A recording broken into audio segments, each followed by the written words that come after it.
اطہر آپ یہ بتائیے گا، جب یہ حکومت تھی تب بھی ہم نے دیکھا عدالت سے تصادم رہا، سپریم کورٹ کے باہر جا کے احتجاج بھی ہوا، فیصلوں پہ تنقید ہوئی، بینچز پر تنقید ہوئی، ججز کے نام لے کے تنقید ہوئی۔ اب جب یہ فیصلہ آ گیا ہے تو یہ کہا جا رہا ہے کہ جی ٹائمنگ چیک کریں، پارلیمان کا انتظار کیا گیا کہ وہ گھر جائے، اس کے بعد یہ فیصلہ دیا گیا۔ اگر اس فیصلے سے نواز شریف یا جہانگیر ترین کی اہلیت پہ کوئی فرق نہیں پڑ رہا، اہل ہونے پہ کوئی فرق نہیں پڑ رہا، تو اتنا کیوں ری ایکشن آیا ہے نون لیگ کے وزراء جو سابق وزراء کی جانب سے؟ دیکھیں، جس طرح آپ نے بھی شروع میں فرمایا کہ ایک حکومتی شخصیت نے کہا کہ کوئی بھی اس فیصلے کے اوپر عمل درآمد نہیں کرے گا، پھر آپ نے دیگر چیزوں کا بھی ذکر کیا کہ عدلیہ کے حوالے سے جو زبان استعمال کی گئی، پھر واقعی فیصلوں کے اوپر عمل درآمد نہیں ہوا۔ دیکھیے صدف، جو پچھلا دور حکومت تھا پاکستان تحریک انصاف کا، وہ کوئی آئیڈیل دور حکومت نہیں تھا۔ اس دور میں آپ کہہ سکتے ہیں کہ جمہوریت بھی بیمار رہی، اور پھر بہت سارے جمہوری ڈاکٹرز پی ڈی ایم کی شکل میں، پیپلز پارٹی کی شکل میں، یہ جتنے بھی اتحادی ہیں، انہوں نے کہا کہ ہم جمہوری ڈاکٹر ہیں، ہم اس بیمار جمہوریت کو درست کریں گے۔ انہوں نے آ کے اس جمہوریت کو کوما میں پہنچا دیا۔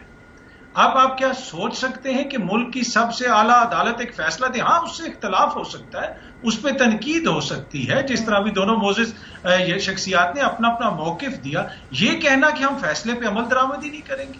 یہ واضح طور پہ اس طرح کا موقف لیتے رہے، مسلسل اس طرح کا موقف رہا، اور پھر جو قانون سازی کی گئی اس میں یہ تاثر ملا کہ جیسے یہ شخصیات اسپیسیفک ہے، پرسن اسپیسیفک ہے۔ جہاں تک میاں صاحب کی اور جہانگیر ترین کی نااہلیت کی تعلق ہے، جو الیکشن ایکٹ میں ترمیمی بل لایا گیا تھا اس کے تحت تو نااہلیت ویسے ہی 5 سال کی ہو گئی ہے، تو ہو سکتا ہے کہ میں بھی اس کے اوپر لیگلی جو دیگر دو دوست ہیں وہ زیادہ بہتر رائے دے سکیں گے، لیکن اس قانون کے آنے کے بعد تو میاں صاحب اور جہانگیر ترین صاحب کے لیے اس نااہلیت کے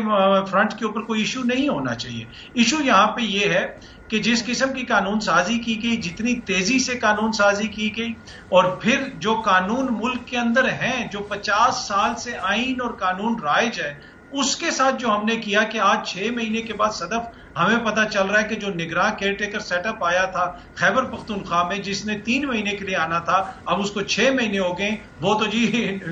وہ کسی قسم کا نیوٹرل سیٹ اپ ہی نہیں تھا، وہ تو غیر جانبدار ہی نہیں تھے، اب وزراء سے استعفے لیے جا رہے ہیں۔ کیا ایسا مذاق ہم نے اپنی تاریخ میں کبھی دیکھا ہے؟ اور پھر اس کے اوپر ڈسکشن کس طرح کی ہو رہی ہے، اور جس طرح بیانیاں بنانے کی کوشش کی جا رہی ہے، جی بشرا بی بی کی ڈائری آ گئی، یہ ہو گیا وہ ہو گیا، یہ جو سب کچھ ماحول ہم نے دیکھا ہے نا، ایک تو سیاسی پارا نیچے لانے کی ضرورت ہے، اس ملک کے اندر سیاسی پارا بہت ہائی ہو گیا، اور دوسری طرف لیول آف جو ڈسکشن ہے اس کو ریز کرنے کی ضرورت ہے، اس کو ابھارنے کی ضرورت ہے۔ جس لیول پہ ہم ڈسکشن کو لے آئیں نیشنل لیول کے اوپر، میرے خیال میں اس کو دیکھ کے تو یہ کہنا جو میں کہہ رہا ہوں کہ جمہوریت واقعی ہمیں کوما کے اندر لگ رہی ہے۔ اچھا جردن صاحب، سر یہ کہنا نون لیگ کی جانب سے کہ یہ انتظار کیا جا رہا تھا پارلیمان گھر جائے، پھر ایک بیان یہ آیا عطا تارڑ کی طرف سے اب سینٹ بھی اس پہ کارروائی کرے گا، اور عرفان قادر صاحب کہتے ہیں نئی چیف جسٹس آئیں گے تو دیکھیے گا وہ کیسے اس کو اگنور کر دیں گے اور یہ معاملہ ٹیک اوور ہوگا۔ اس کا مستقبل کیا دیکھ رہے ہیں اس فیصلے کا، اور کیا سینٹ ابھی کچھ کر سکتی ہے؟ نہیں، اب یہ دیکھیں، یہ تو ان کی اپنی رائے ہے، مجھے نہیں پتا کہ عرفان قادر صاحب